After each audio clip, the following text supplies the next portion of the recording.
Olá, estudantes! Sou a professora Luana Jensen de Língua Portuguesa. Ei, bonitos! Hoje é dia de Sexto Tempo. Essa é uma ação da Secretaria de Educação de Manaus, em parceria com a Super Ensino e o Centro de Mídias Educacionais.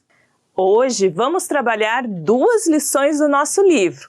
Começaremos com a lição 10 sobre cordel, que solicita inferir uma informação implícita e localizar informações explícitas. Vamos lá? Bonitos, antes de falar dos descritores, preciso fazer uma pergunta. Vocês sabem o que é cordel? Cordel é uma corda muito fina. Mas, além desse significado, meus bonitos, no campo literário, temos a literatura de cordel, que é composta por um texto comumente escrito em versos com linguagem popular ou regional e que trata de temas do cotidiano. E quais podem ser esses temas? Podem ser sobre a vida em uma região, política, brigas, religião, a morte de personalidades importantes, entre outros assuntos, contados a partir do humor, ironia e até mesmo sarcasmo. Vocês podem se perguntar, prof, mas o que o significado da palavra corda tem a ver com o gênero literário?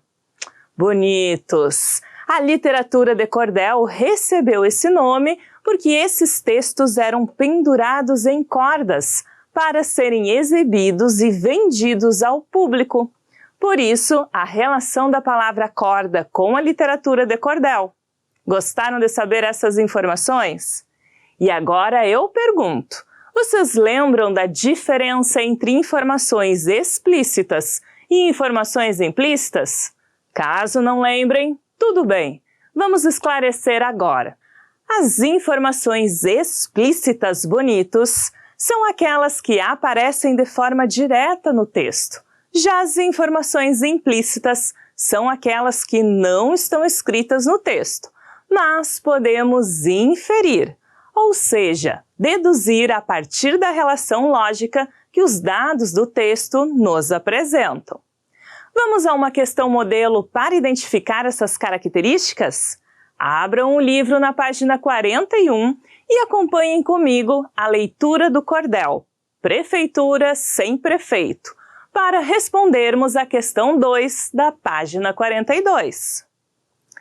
Nessa vida atroz e dura, tudo pode acontecer. Muito breve há de se ver, prefeito sem prefeitura. Vejo que alguém me censura e não fica satisfeito. Porém, eu ando sem jeito, sem esperança e sem fé, por ver no meu assaré prefeitura sem prefeito.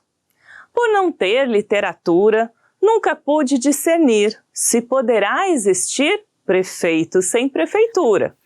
Porém, mesmo sem leitura, sem nenhum curso ter feito, eu conheço do direito e sem lição de ninguém descobri onde é que tem prefeitura sem prefeito. Ainda que alguém me diga que viu um mudo falando, um elefante dançando no lombo de uma formiga, não me causará intriga, escutarei com respeito. Não mentiu este sujeito. Muito mais barbaridade é haver numa cidade prefeitura sem prefeito. Não vou teimar com quem diz que viu ferro dar azeite, um avestruz dando leite e pedra criar raiz, ema apanhar de perdiz, um rio fora do leito, um aleijão sem defeito e um morto declarar guerra, porque vejo em minha terra prefeitura sem prefeito. Bonitos, pela leitura do texto podemos verificar que, nos primeiros versos, o eu lírico, ou seja, a voz que manifesta os sentimentos na poesia, sente-se sem esperança e sem fé, como é afirmado no 8º verso. Esta informação é explícita, pois está na própria escrita do texto. Com base na leitura do 8º verso e nos anteriores a ele, também é possível afirmar que o eu lírico está desmotivado E onde encontramos essa informação? Bonitos, esta é uma informação implícita, portanto não está escrita no texto, mas inferimos o estado do eu lírico recorrendo às próprias afirmações dele. Ando sem jeito, sem esperança e sem fé. Assim, ainda que o eu lírico não diga que está desmotivado, podemos fazer essa interpretação pelas declarações que ele dá. Tudo certo até aqui? Então, vamos ao enunciado da questão 2, na página 42, que diz o seguinte: o texto que você leu é estruturado em versos e estrofes. Quantos versos há em cada estrofe? Letra A, 10, 20 e 10. Letra B, 11, 21 e 11. Letra C, 9, 20 e 20. Ou letra D, 20, 15 e 10. Bonitos, quando os versos estão agrupados em um conjunto, chamamos esse conjunto de estrofe. Contem quantas linhas tem na primeira estrofe, lado esquerdo da folha, e na terceira estrofe, lado direito da folha de vocês. Perceberam que tanto a primeira estrofe quanto a terceira possuem 10 versos? E a segunda estrofe? Na segunda, há 20 versos. Então, nossa resposta correta é: primeira estrofe 10 versos, segunda 20 versos e terceira 10 versos. Logo, nossa resposta correta é a letra A de azul. Estudantes, depois da teoria, é hora de praticar. Bom exercício para vocês!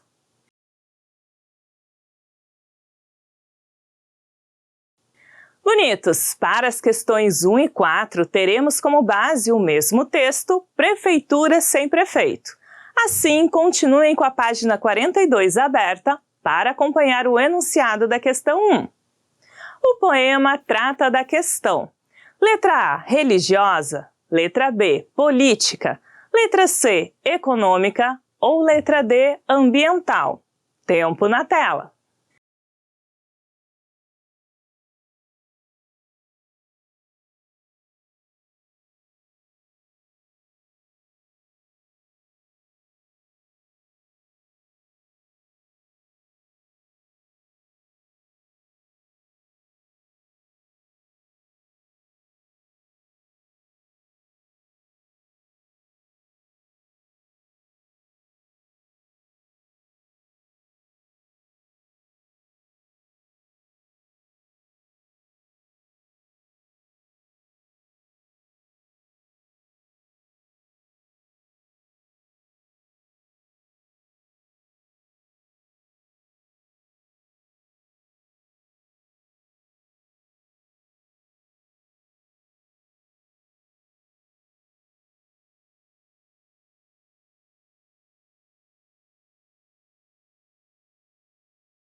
A primeira alternativa que já podemos eliminar é a letra D, pois o texto não trata de uma questão ambiental.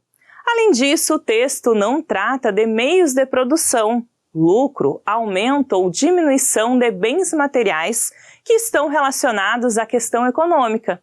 Então, não pode ser a letra C.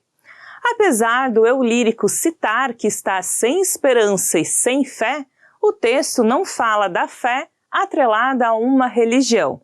mas sim na descrença de que alguém cuide do assaré. Neste caso, a resposta não pode ser a letra A. A alternativa correta é a letra B, de Bonitos, já que, ao demonstrar uma descrença, o eu lírico revela o abandono que a Saré está sujeita, realizando uma denúncia. Assim, o texto trata de uma questão política. Agora, acompanhe a questão 4, na página 43.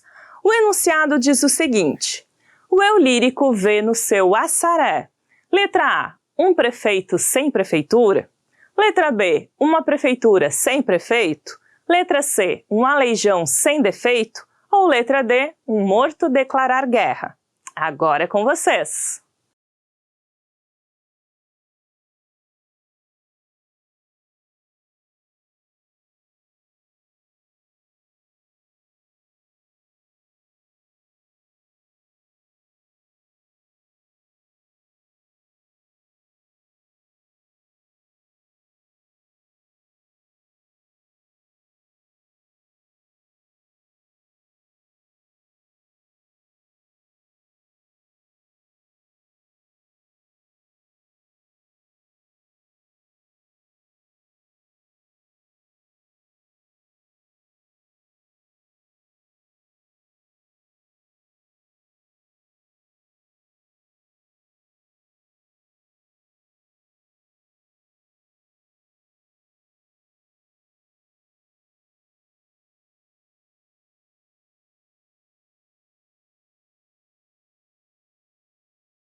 Bonitos! Para responder a essa questão, precisamos identificar uma informação explícita. Então, vamos ao texto. Em qual verso o eu lírico nos revela o que pensa a respeito de como vê seu assaré? Uma dica: procurem esta palavra no texto. A palavra assaré aparece no 9º verso. Encontraram? É quando o eu lírico anuncia o que pensa a respeito da cidade. Notem que no 3º e 4º verso, o eu lírico menciona: muito breve há de se ver prefeito sem prefeitura. Mas neste momento o autor faz uma previsão do que irá ser visto. Sendo assim, a alternativa A não pode ser a correta.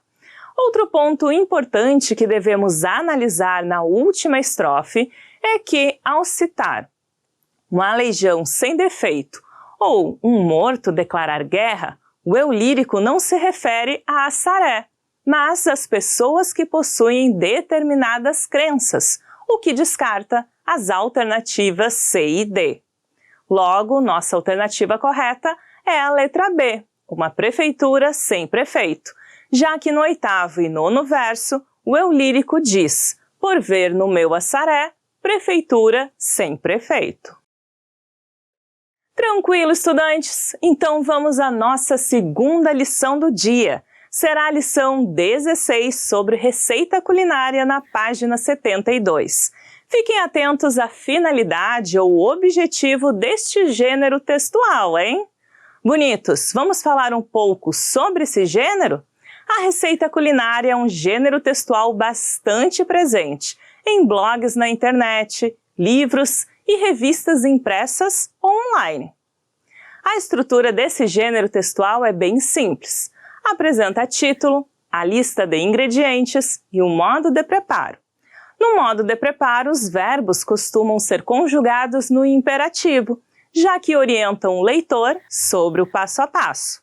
A função da receita culinária é ensinar alguém sobre preparar um prato. Por isso, a linguagem utilizada na mensagem é simples e objetiva. Além disso, bonitos, algumas receitas exibem imagens para ilustrar o alimento que será preparado, mas não é algo obrigatório.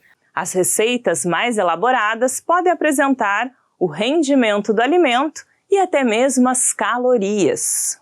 Vamos à leitura da receita bolo de fubá fofinho na página 72 do livro. Ingredientes: 3 ovos, 1 xícara de óleo, 1 xícara de leite, 2 xícaras de açúcar, 1 xícara de farinha de trigo, 2 xícaras de fubá, 1 colher de fermento em pó. Modo de preparo: peneire o açúcar, a farinha de trigo e o fubá e reserve. Bata no liquidificador o leite, o óleo e os ovos e junte com o que foi peneirado. Coloque o fermento em pó e misture levemente. Coloque em forma untada e polvilhada com fubá. Leve ao forno por aproximadamente 30 a 40 minutos. Rendimento: 10 fatias. Bonitos! Agora que já lemos o texto, vamos resolver a questão 2 juntos.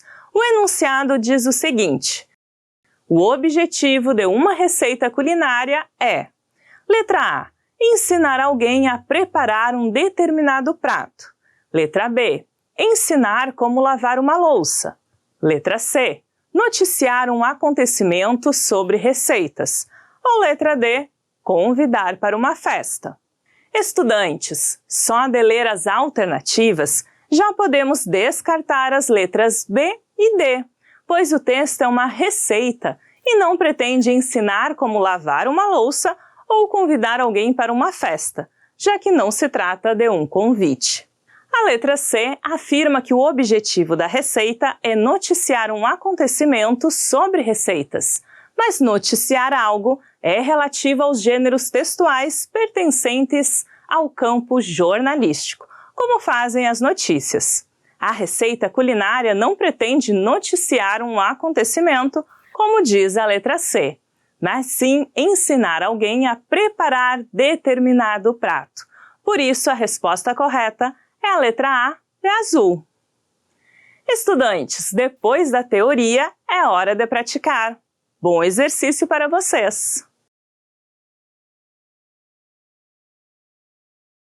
Agora, vamos responder as questões 4 e 5 da página 73 usando o mesmo texto, bolo de fubá fofinho.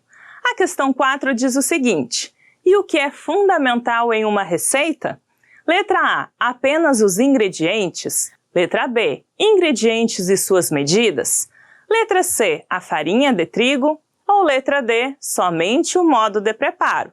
Tempo na tela.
Bonitos, para preparar uma receita, apenas os ingredientes não bastam, pois sabemos que deve existir um modo de preparo para que se alcance um bom resultado.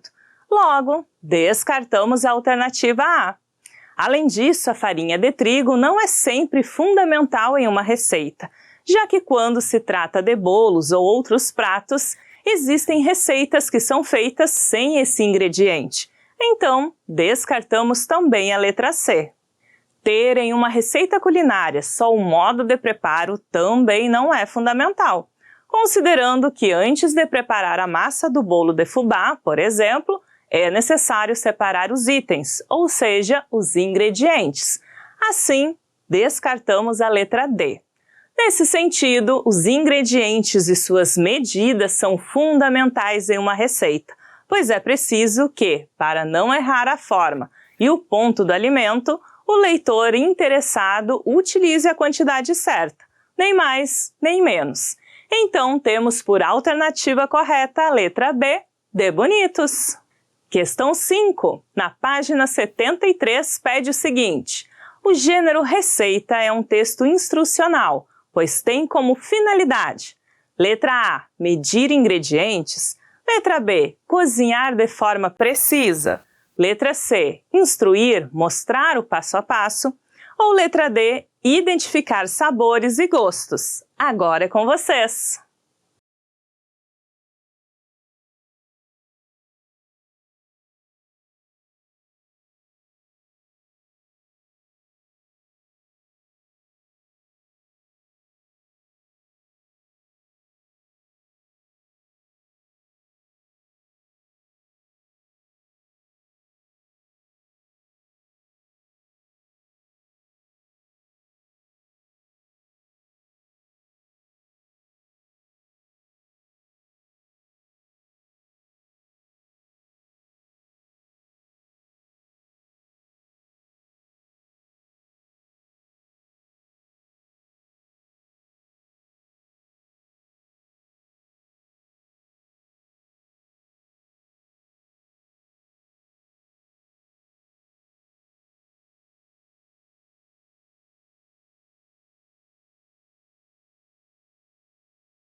Bonitos, já vimos a função social da receita, ou seja, a sua finalidade.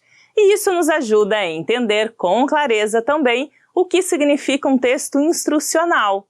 Lembrem-se do conceito de receita culinária, isto é, o passo a passo de como fazer um alimento. Com base nisso, descartamos de cara a alternativa A, já que a receita, que é um texto instrucional, não se limita a medir a quantidade de ingredientes usados. Isso é apenas um detalhe para acertar o ponto.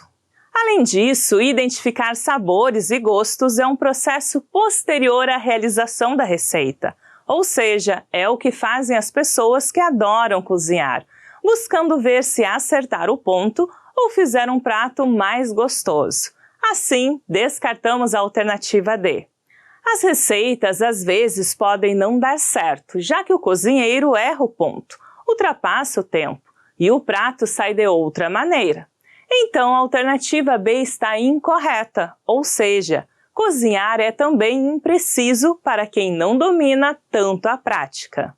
Estudantes, instruir alguém sobre algo é ensinar o passo a passo dessa realização, justamente para nada sair diferente do planejado. Portanto, nossa alternativa correta é a letra C de carequinha. Estudantes, gostaram do nosso encontro de hoje? Eu adorei! Para vocês ficarem craques nos exercícios, treinem em casa respondendo a mais questões. Na lição 10 sobre cordel, façam a atividade 3 na página 42 e a questão 5 na página 43. Também tem exercício para casa na lição 16 sobre receita culinária, hein? Façam a questão 1 na página 72 e a questão 3 na página 73. Eu encontro vocês no próximo Sexto Tempo.